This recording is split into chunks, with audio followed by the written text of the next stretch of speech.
Hey, BassGeek here, and today we're going to be talking about a rig that me and Jeremy has been catching a bunch of bass on, why it's going to be good for the bank angler, why it's going to be good for those with forward-facing sonar, and why you don't need forward-facing sonar to make this rig work for you.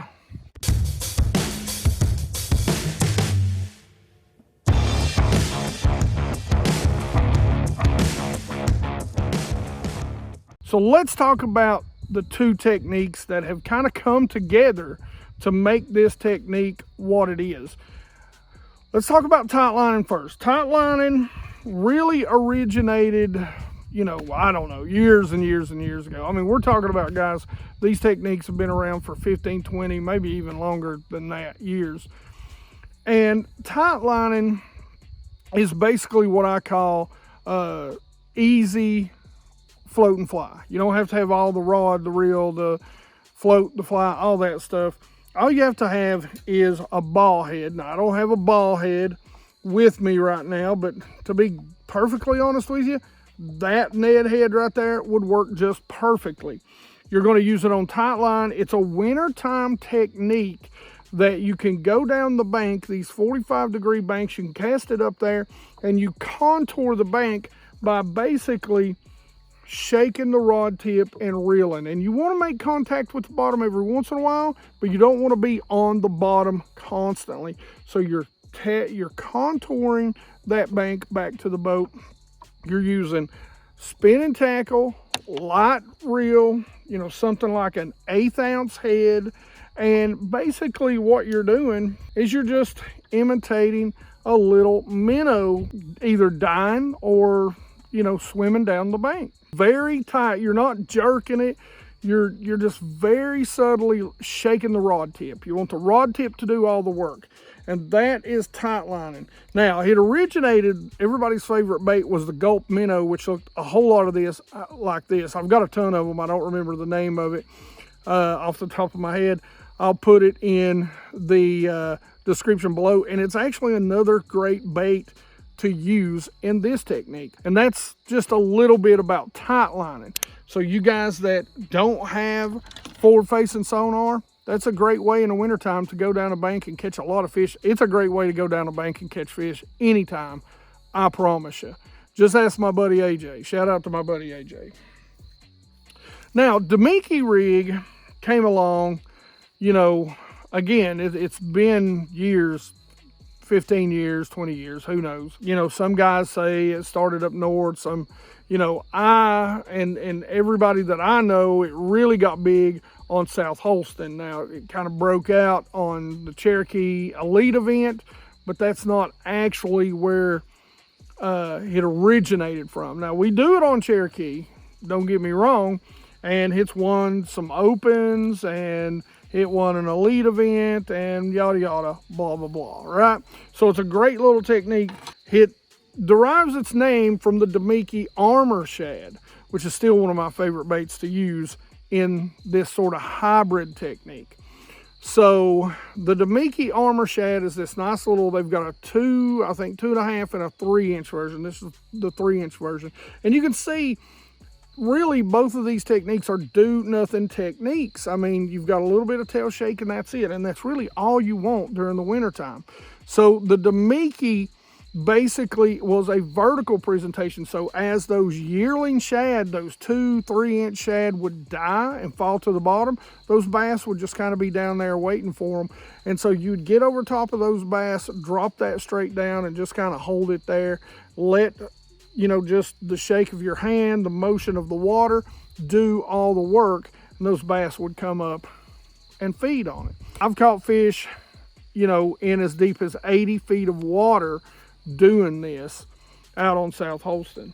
So it's a pretty neat deal, and you can do it about anywhere, and you don't need forward-facing sonar to do it. Guys have done it for years with just 2D sonar. That's how I done it for years and years and years. Now, I will say one thing.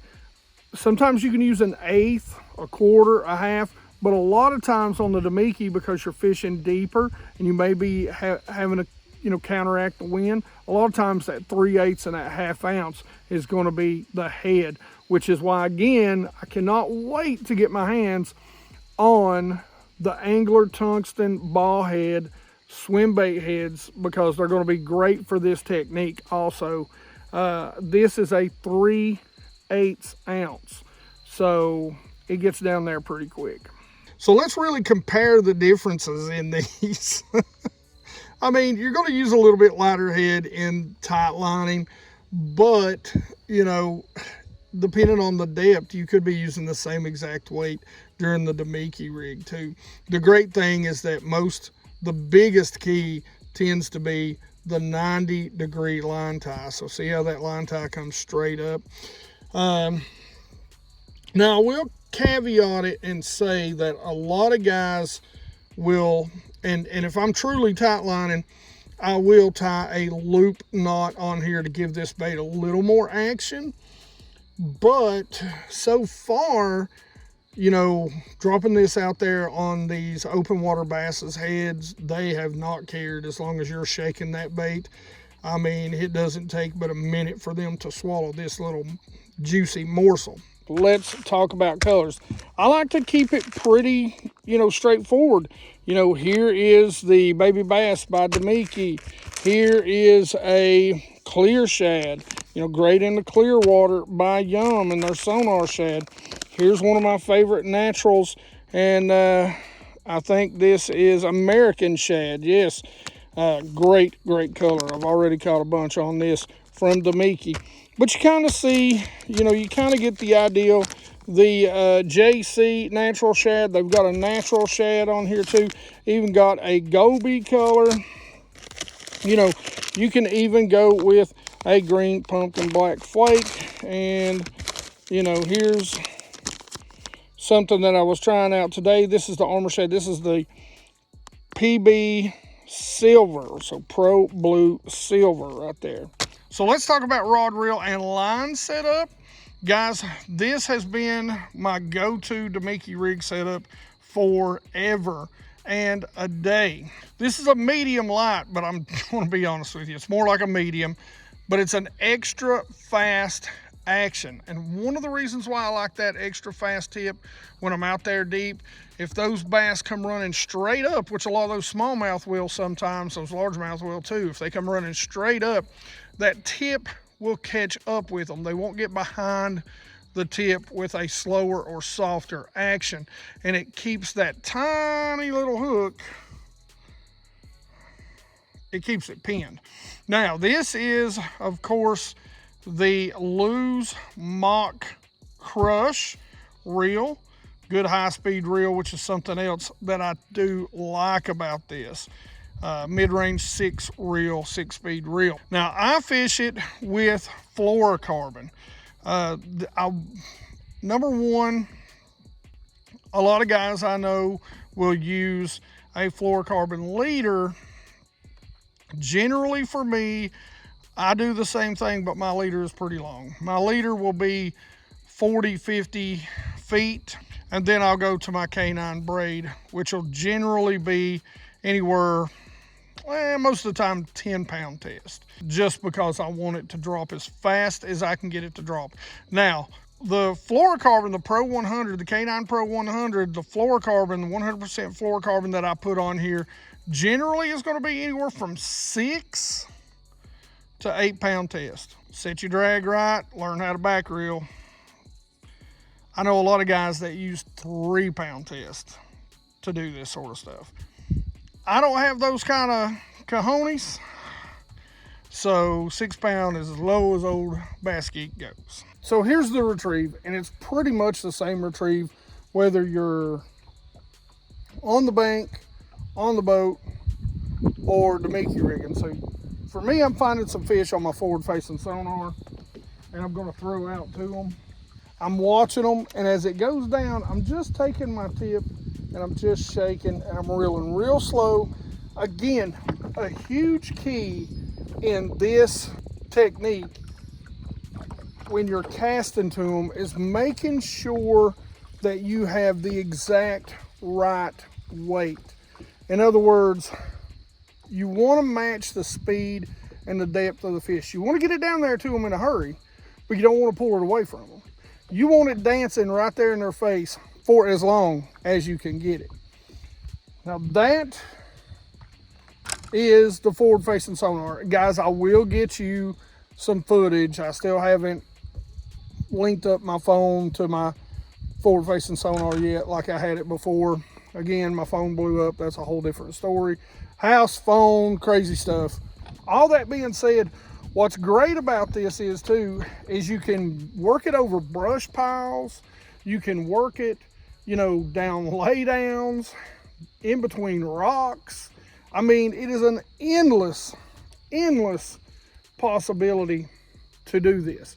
Now, let's talk about if you've got 2D sonar. 2D sonar is pretty much going to limit you to being able to drop it straight down on them. Now, you're not going to shake it as much if that's the case. It is a great follow-up bait.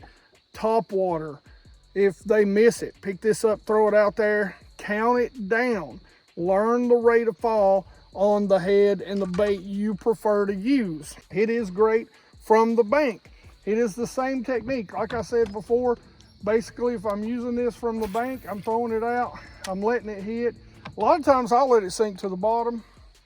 I'll give it a pop up, and then I'm just gonna shake and reel nice and slow. Every once in a while, I wanna maybe make contact with the bottom, but for the most part, I wanna feel it off the bottom. I want to contour that bottom nice and slow. If you can do that from the boat to the bank, why can't you do that from the bank to the shoreline?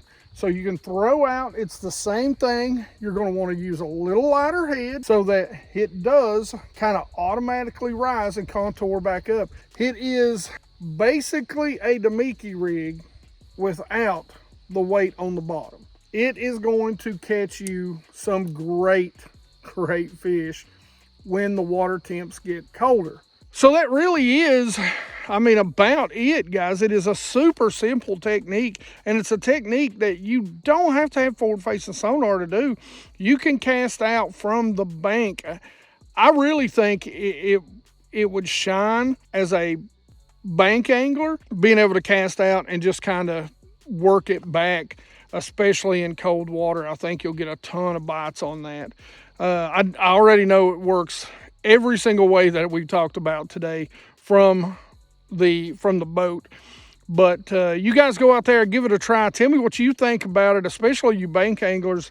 It's something that we've not, you know, us boat guys haven't really talked to you bank anglers about, and I think it would be a stellar, just a killer bait from the bank. And like I said, give that gulp minnow a look too. That little bit of scent might help you out. Hey guys, it is getting cold. I did have a hoodie on this morning, so make sure you go check out, man. Go to my website, bassgeekfishing.com. I mean, you can just do BassGeek, you're gonna find it. But check out some of my cool stuff. Got some cool shirts, got some cool mugs, got some awesome hoodies out there. So go check that out. Again, all that goes right back into the channel. And, you know, trust me, I ain't getting rich on doing this. I just enjoy doing it, love doing it, love hanging out with you guys, talking about fishing, learning from you guys, and hopefully you guys learn a thing or two from me. But all that being said, again, big shout out to my 100% watch squad, hashtag 100% watch squad. Appreciate the heck out of you guys and everything you do for me, watching the videos. Most basic, simplest way to help support the channel. If you're gonna buy something from Tackle Warehouse, man, use my links. You can either hit my website or you can just hit the description. It's got everything in this video and all the rest of the videos. And you know, don't cost you a dime. It doesn't cost you a dime extra, but that money does go to a little bit of gas money, because as you know, it is coming down, thank heavens, but it still ain't cheap. And like I always say, this thing guzzles gas and oil. I mean, a gallon of oil for this boat right now, I think is $32, something like that. Anyway, all that being said, you ain't got to feel sorry for me. All that being said, as always, like it if you like it. Don't forget to subscribe.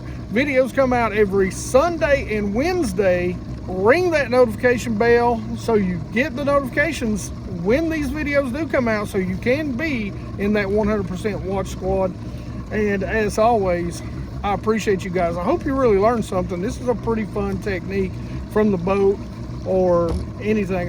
It's something that's been near and dear to my heart for a long time. I enjoy doing it. And anyway, you guys rock.